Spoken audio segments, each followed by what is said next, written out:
Ladies and gentlemen, boys and girls, from Eric Lima Shenanigans of 1977, it's Monday, and you know what that means. It's time for another episode of the Raw Event Center. And now here's the man that will bring you all the wrestling action from Monday Night Raw, Mr. Eric M. Lima.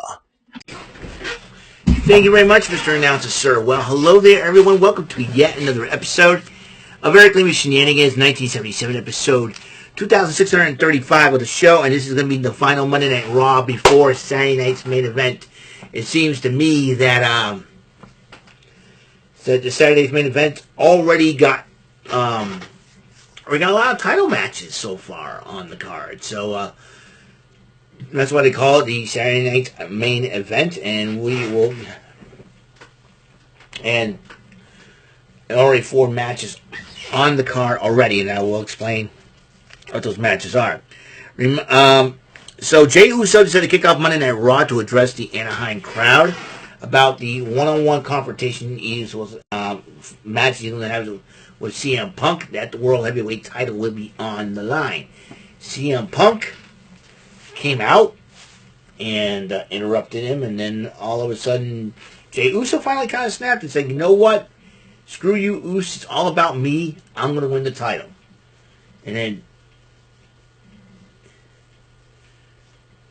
And CM Punk goes, "We'll see," but he says he wants the main event Jey Uso. He says it's about time you listen to yourself. So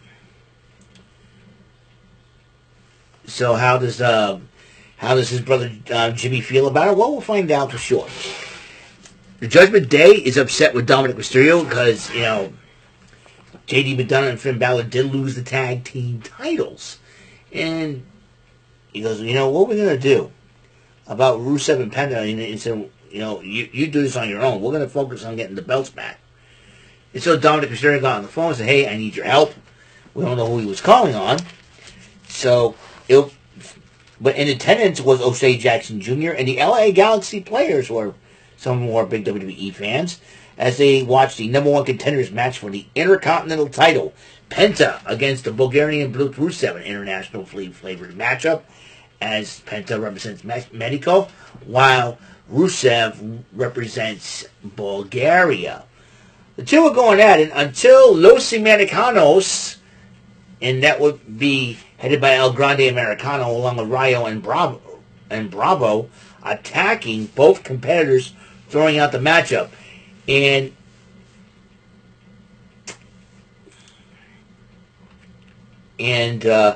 it seems like it seems like that's got to tick off Adam Pearce for sure. So, anyways,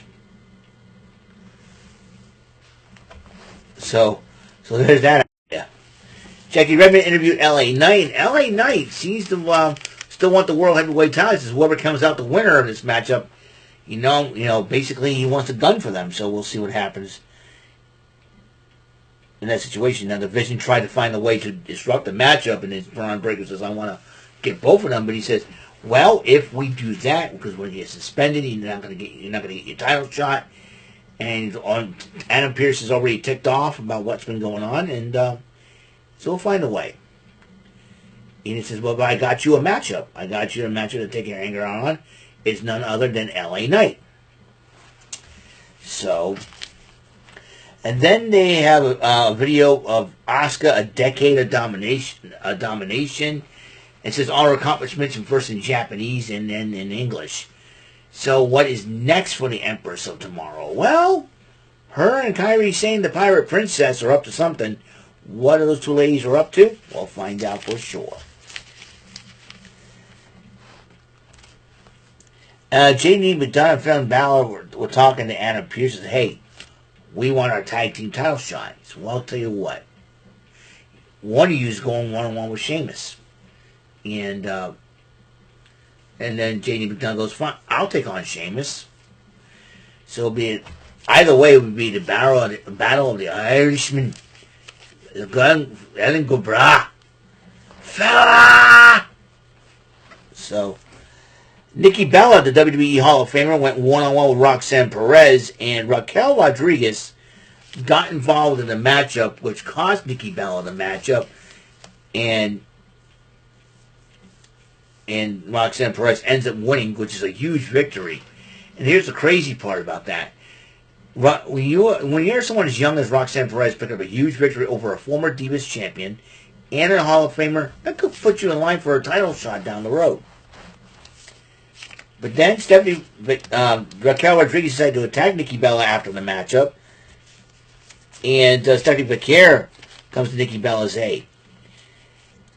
And then Lyra Valkyria was getting ready to get geared up for her tag team title match with Bayley, and they're confronted by the Kabuki Warriors who tell her, she wasn't supposed to be in this matchup. We were supposed to get her a shot, but nevertheless. Then Bayley did talk to the Valkyria. He says, "Ready to go? We ready to go? Ready to go?" And then Jimmy Uso confronts his brother Jay about the Battle Royal and all, and he says, "You're thinking about yourself, and is that it?" And basically, he chides his younger brother. So we'll see how that plays out, and maybe playing on the mind of Jay Uso. Guys, I apologize. I'm trying to make sure my glasses are right so I can see. Alright, there we go. That's decent enough. Okay, LA Knight went one-on-one with Braun Breaker, and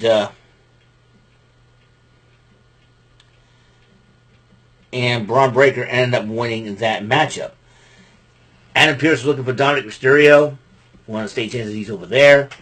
And then he sees them talking to Los Americanos on Grand Americano. And then Dominic plays it off like, I didn't know they were going to do it by themselves. I swear, they did it on their own. But Adam Pearce didn't buy that. He says, "You know what? Congratulations, because you're defending the title, your Intercontinental title at Saturday Night's Main Event, going up against Rusev and Penta. Good luck." And I did that on my own. Yeah. There's no disqualification in a triple threat match. And you know what, if I were Adam Pearce, I would say, and next time I see one of those three stooges head down to ringside and helping your cause, you'll be stripped of the Intercontinental title. In fact, I'll have you eliminated by disqualification and let Rusev and Penta go at it for the vacant title. That's what I would have done. If I see... I should make a stipulation where if Los Americanos, Rayo or Bravo, or El Grande Americano get involved in this matchup, I could eliminate Dominic Mysterio by disqualification, and that would be and then Rusev and Penta would have gone at it for the vacant title. That's what I would have done, but I digress. So, and then Jay talks to Jimmy, says, "Hey, listen, I understand what you're feeling, man. I understand.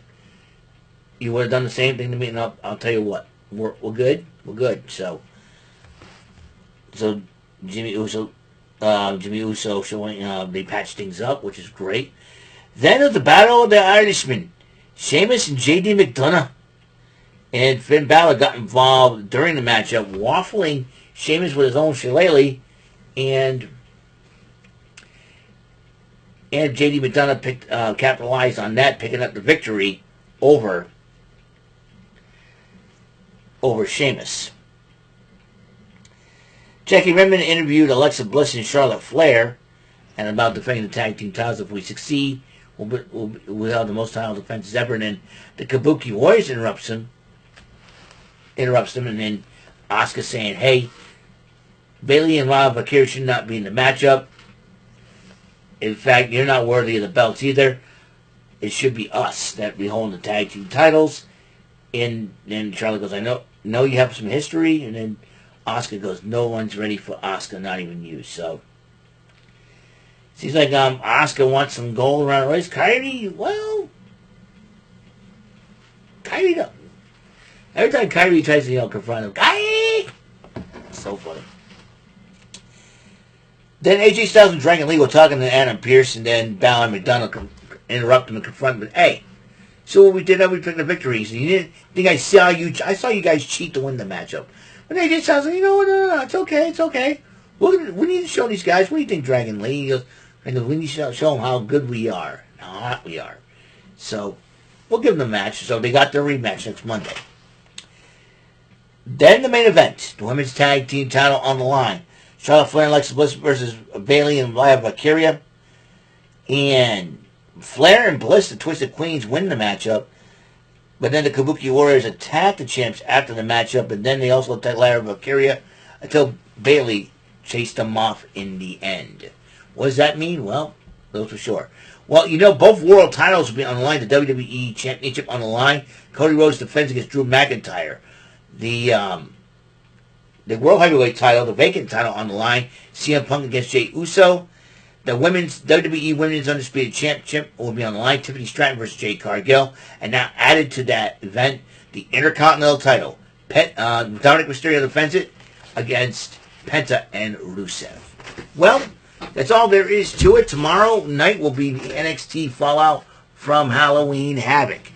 Oh, there goes my Frosted Yeats box again. I like to keep the Frosted Yeats box. Alright, so that is all the time that we have on this show. Episode 2635 complete. Tomorrow we'll go for High Rollers, and then we'll go for episode number 13 of the Renegade Shenanigans. Once again, got a lot on my chest. I need to get off my chest. So, I will see you guys later. You guys have a wonderful, blessed day, and until next episode comes rolling around, Mr. Announcer, take us home, and good night, everybody, I should say. That is all for today's episode of the show. This is Mr. Announcer speaking for Eric Lima Shenanigans of 1977. A Big Beefy E and Do It for Bob Saget production, and in association with a Raving Bull for 3000 Telepictures and Distribution. Thank you for watching another episode of Eric Lima Shenanigans of 1977. See you later on the next episode of the show. Goodbye for now.